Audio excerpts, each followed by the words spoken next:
When I first started working towards this goal, my goal was to save $10,000. Like this was the goal that I had for myself. And then I ended up at 13,000. And so what I'm going to walk you through essentially is how I was able to save $13,000 in a period of 3 months. This is something I'd never ever achieved before. And I'm going to break this into phases. First phase, before the money even came. Long before this money came, I want to give you guys some context.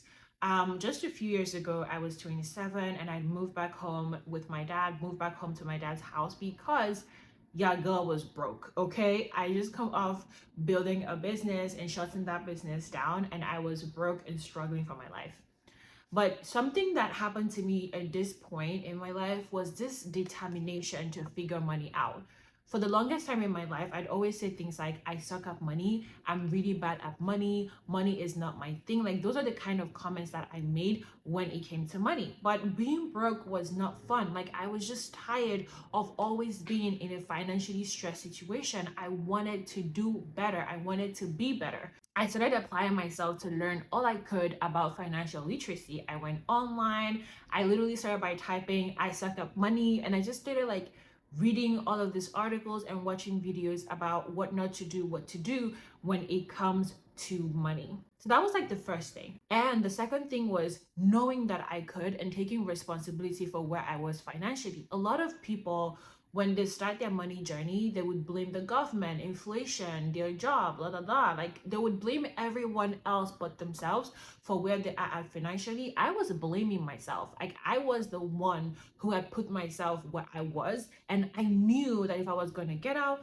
it was going to have to be me. So I wanted to get my financial act together, and I took responsibility for doing that for myself. So that's like the first phase of this whole thing. The second phase was learning what systems that I had to set in place to actually help me achieve a goal like this.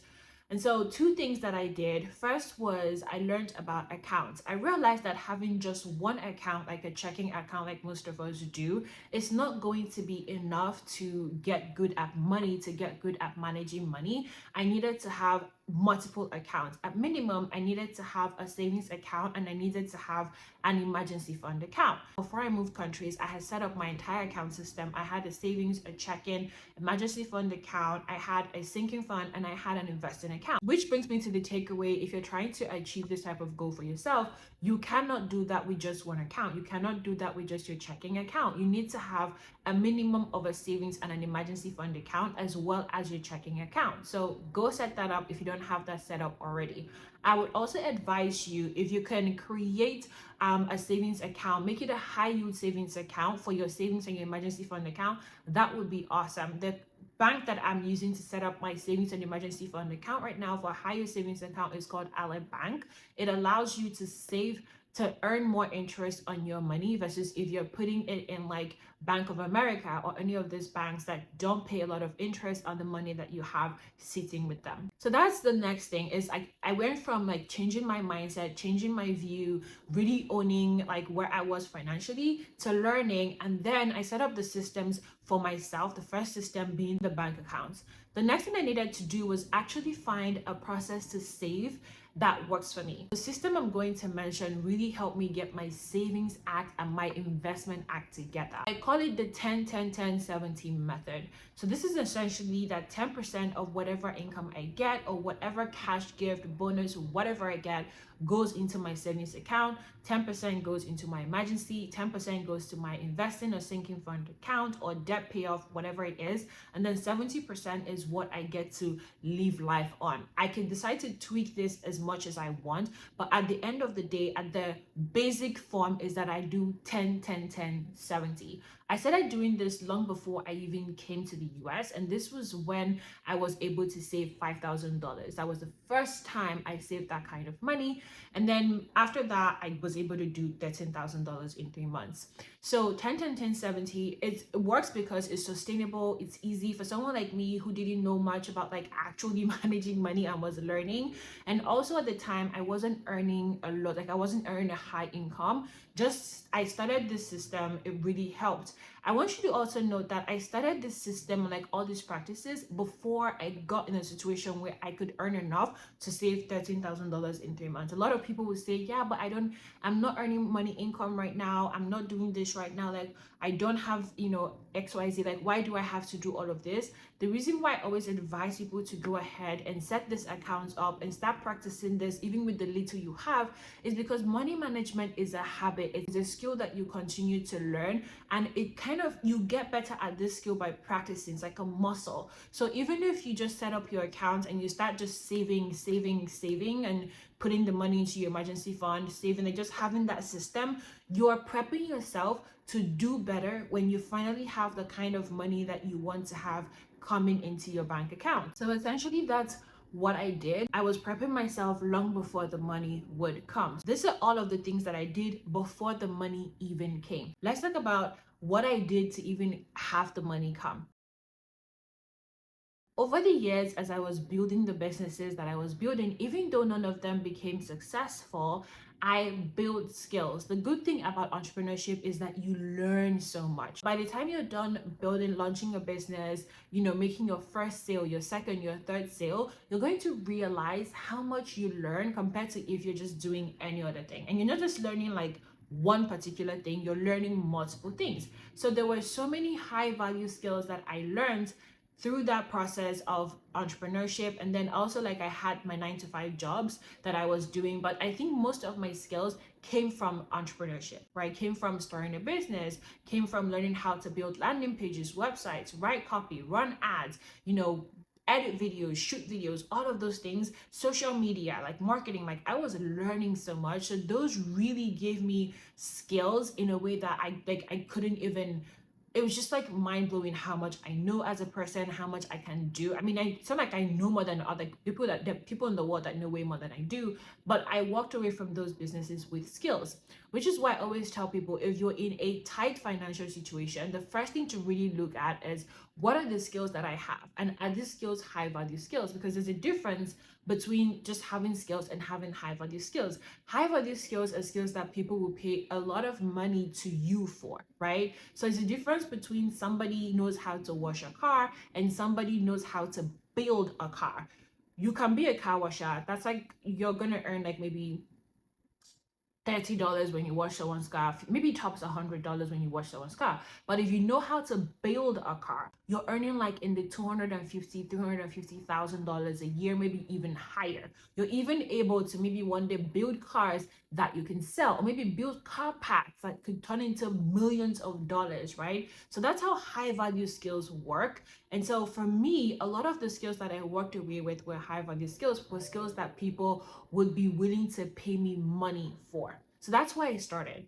Now, that was the first thing that I did for me to put myself in a position to get the money that I now got. The second thing was taking or grabbing opportunities as they came. A lot of things led to me finally going to do my master's in the United States. But I will tell you, when the opportunity came, it was a mix of, no, I don't want to do this. This is not where I saw my life going. And well, at the end of the day, this situation is here. I'm just going to put myself out there and go do this, right? That opportunity presented itself and I did the work. Okay. If you've ever had to go through an application for an MBA program, I did the work to be able to get in to the program that I got in, to be able to get my visa, and then to come to the country for that master's program. This opportunity did two things for me. One, it put me in a different ecosystem that allowed me to earn a certain amount of money. There are locations, ecosystems that where you're in, it'll be very difficult for you to earn certain amounts of money. You have to be intentional about surrounding yourself with people who are achieving that kind of thing, or putting yourself in an ecosystem or a culture that empowers you to achieve that kind of growth when it comes to financial success. It's almost like if everybody around you earns $5,000 a year, or like the society is not even designed to reward people at certain levels when it comes to money, unless you know somebody, you have access to people, you come from a rich family, it's very difficult for you to get out of brokenness or brokedom or poverty. It becomes very, very hard.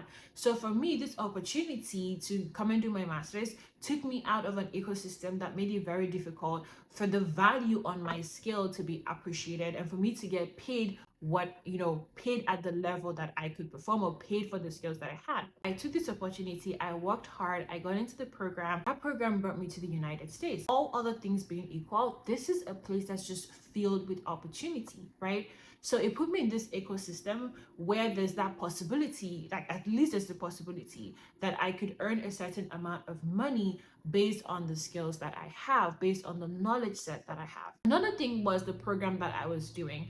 A lot of people would move countries to go study certain programs that don't really pay as much, or like the value in the market is not as much. Like when you come to study like maybe grass research or some kind of thing, when the reward on that kind of study maybe can be like $35,000 a year, you're already setting yourself up to be in a situation where financial success or like saving at a certain level might be quite challenging. At the end of the day, the skills that you get matter. The same thing with the qualifications, the degrees that you get. Like you don't want to get something that nobody really can apply, that nobody really cares about, especially in a developed country like the US, in an ecosystem that the US provides. So that's what I did. I started my MBA, I moved countries. And then during the MBA program, I was able to get into a summer internship at a big four tech company. I'm just going to say the premise. There were a lot of things that happened before with just me, like all the changes that I was going through, not wanting to go back into corporate, but I'm not going to get into all of those things, but I did. And I am so grateful that that opportunity came, and I am so grateful that it presented itself. The reason why I was giving all the background before this is so that you understand all of the things that were happening before this opportunity came. A lot of people say, oh, like, you're just lucky. Oh, I'm not just lucky. Oh, like, I don't get access to things. But here's the thing. Luck is what happens when preparedness meets opportunity. Like you have to have certain things set up just in case the opportunity to achieve a goal comes down the pipeline. For me, being able to save this amount of money that I saved is huge for me. For other people, it might not mean anything, but for me, because I've never achieved a goal like this before, right? But being able to do that, all these other things had to have happened before this happened, so that before the opportunity to earn enough to save this amount, or else I could have still earned this money and I would have squandered it regardless, because I hadn't prepared myself for when this thing happened, right? So I did get into a big four tech company. I loved my time there, but one of the perks of getting into big companies in the US is that what you get paid is actually quite promising, right? So for me, it was quite promising. I'd never earned that kind of money like in my life before. That was the first time. And during this time, literally a couple weeks before I went to the internship, I started to do scripting and I started to do gratitude journaling. So scripting is essentially when you're like writing out what you want to see in your life. So I would literally imagine myself I'll be writing down when I get my $10,000 in my savings account. I'll be so excited how I would feel. I would do gratitude journaling when I was thanking the universe and thanking God for giving me $10,000 in my savings. I will picture myself with 10K in my savings, how it feels, and I'll be like, yes, girl, yes. Like I would literally demonstrate like that feeling of hitting that amount in my bank account, and I would feel all the feelings. And this was before I even got the job offer. So I took the opportunity, and while I was there, remember, we'd set up the system, we'd already like prepared ourselves, we knew what was working for us. I was just able to apply the same thinking. I'm like, okay, we're earning this amount of money, we're just going to do 10% and go from there. Now, at minimum, I was able to do the 10-10-10 that I'm talking about. But because I was earning so much more, and during my internship, the company had covered my housing, they covered my flights to the location, they covered all these things. It was just so much easier for me to be like, okay, at minimum, I've done this. I'm just going to add a little bit more money to what I've already saved. I'm going to use this, and like I'm just going to save aggressively, because I had figured out the system that worked for me first, and I was building on that system. So I was doing my 10 10 10, and then I was able to build on that to continue to save more aggressively. And I still wasn't denying myself like any of the things that I wanted. I shopped during that time. I bought like wigs that I really loved during that time. Like I bought clothes that I love doing. I like shopping. It's one of the things I really enjoy. And I didn't stop myself from doing that. I was literally still door dashing because I didn't really have a good access to cook during that time. But I was still able to save the money that I wanted to save as well. Okay. So essentially, if you look at the process, is first you need to like get into the desire and mindset for what you want to manifest, for the money that you're trying to hit in your bank account. Then you need to get into the, okay, now that I want to do this, what's the system I'm going to use to achieve this? Then you need to set the foundation for that system to thrive. Like, okay, I need to be able to earn a certain amount of money to put this. I need to earn more. What skills can I get? Do I need to set up for me to get here? And then finally, it's putting yourself in an ecosystem that allows you to access those opportunities. Now, if you're already somebody who has the skills, you're already there. The only problem is that you're already earning well. The only problem is that you suck at saving money. Start with the 10 10 10 70 method. Just start with that method. I promise you the results are going to blow your mind if you're able to be consistent with this method for the next 6 months. It's going to blow your mind. So yeah, that's pretty much it, guys. Like, this is just like what I did, what that process was like for somebody who, to be honest, had never like done this before in my life. I was very excited. I was very grateful. I was very happy. And I just thought that I would share this information. If you're watching this video and this is something that you want to achieve for yourself, it is absolutely possible.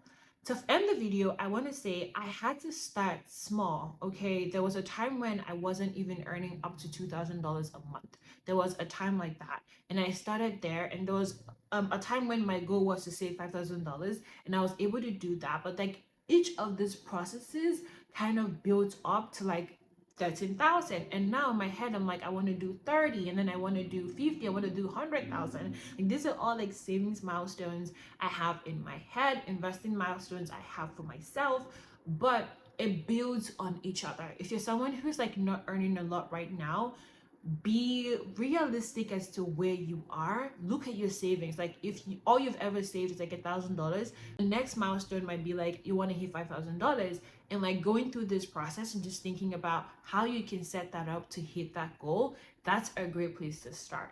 I hope this video really helps you on your own journey through your finances. I'm not yet where I want to be with my money situation, but I am growing every day, and I will continue to share the process with you as well.